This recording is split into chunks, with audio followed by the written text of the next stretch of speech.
Good evening, everyone. Let's pop across the pond for a story about a dog in the UK. This story is about being lost and being found and then finding out where you belong. It is called His Royal Dogness, Guy the Beagle, the remarkable true story of Meghan Markle's rescue dog. And I know she's not technically royal anymore, but she'll always be royal to us. This is also written by Guy the Beagle. I want you to know that. Not by a human, by a dog. All right, let's read. My story begins, like many, in the woods of Kentucky. I was lost and living alone, surrounded by tulip trees, myrtle bushes, and cranky squirrels.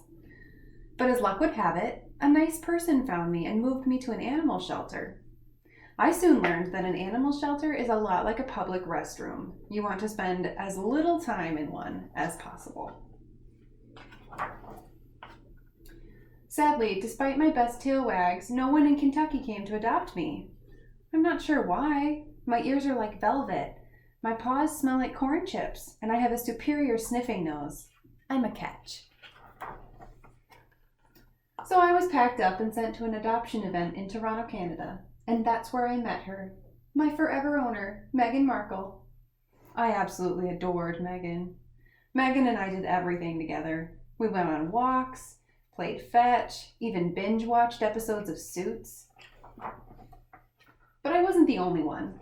A human loved Meghan too. His name was Harry. He was tall, debonair, and had hair the color of a traffic cone. But more important, he was a prince. The kind you read about in fairy tales and supermarket tabloids. Prince Harry loved Meghan so much, he asked her to marry him. Which meant Meghan was going to be a princess, crossed out, duchess, and I was going to be a royal dog. I was so excited that I chased my tail for 24 hours straight. But I was also nervous. After all, I didn't have fancy pedigree papers. I was just a regular dog who put his collar on one neck at a time. I wasn't sure if I would fit in. I knew Meghan had to get the Queen's consent to marry Harry. But would she welcome me to the royal family too? Meghan scratched my head and said, "Don't worry, Guy. The royal family loves dogs, especially Queen Elizabeth. They'll fall in love with you and your velvety ears and corn chip paws just like I did." It made me feel better. So off to England we went to go start our new lives at Kensington Palace. And what a palace it was! There were huge fireplaces to curl up next to, antique furniture legs to gnaw on, and the royal guards were all wearing black poodles on their head for some reason. The palace gardens were incredible too. There were so many proper and well-mannered squirrels. It was dog heaven. I want you to just see the picture really clearly here. Those squirrels have top hats on. Okay, moving right along.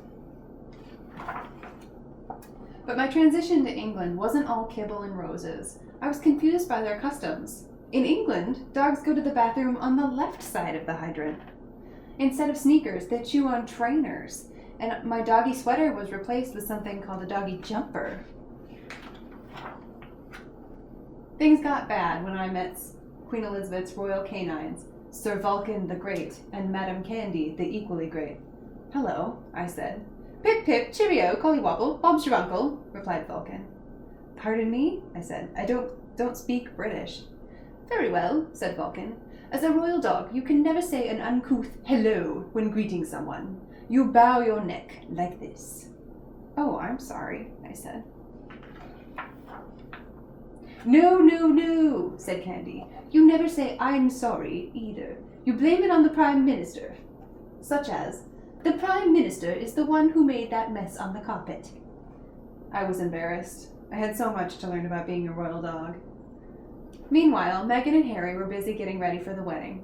There were gowns to try on, cakes to taste, flowers to arrange, and handwritten wedding invitations to send out to all 65 million Britons. They inspired me. I was determined to be the perfect royal dog for them. So I enrolled in the prestigious Westminster Doggy Obedience Academy, which boasts such illustrious graduates as Winston Barkill. His quote is, We shall chase tennis balls on the beaches. We shall chase tennis balls in the fields. And in the streets, we shall never surrender chasing tennis balls. Charles Darwin, writer of the groundbreaking text, The Origin of Belly Rubs. Ringo Starr, Beatle. It's good. But despite all my training, I kept messing up. I ate half of Prince Charles' Cornish yarg sandwich.